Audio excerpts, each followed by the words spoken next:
Well, Ukraine has been battered again, and this time the city of Kharkiv, which is Ukraine's second largest.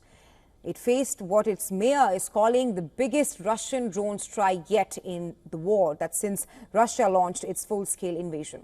Overnight, Russia unleashed 48 drones, 2 missiles and 4 gliding bombs on Kharkiv alone, a strike that Mayor Ihor Terekov has described as open terror.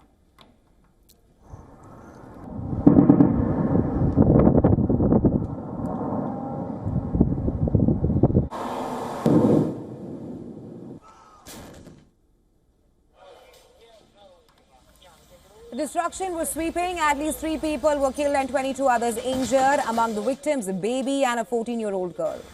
Further south, the city of Kherson also came under fire. Local officials said 2 more lives were lost in Russian strikes there. The attack comes on the heel of a massive wave of air assaults that swept across Ukraine on Thursday night.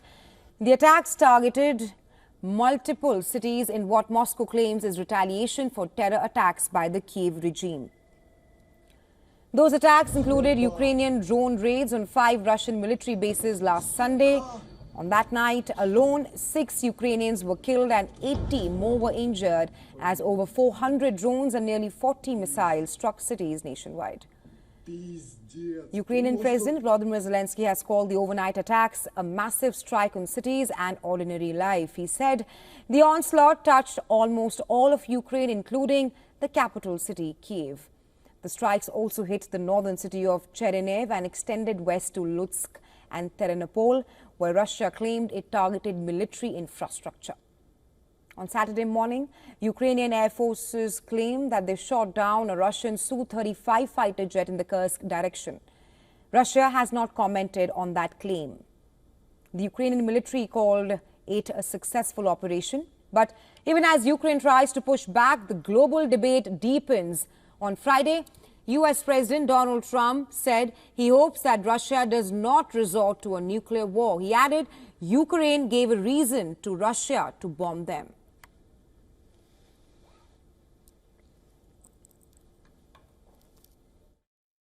I hope not. I hope not. I think it's a war that would have never happened. If I were president, that wouldn't have happened. I certainly hope not. Well, they gave Putin a reason to go in and bomb the hell out of him last night. That's something I do like about it. When I saw it, I said, here we go. Now it's going to be a strike.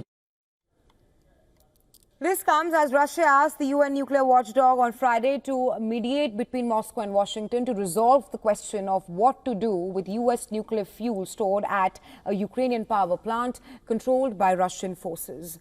Russia wants to restart the Zaporizhzhia nuclear power plant that lies near one of the front lines of the war in Ukraine and once generated a fifth of Ukraine's electricity.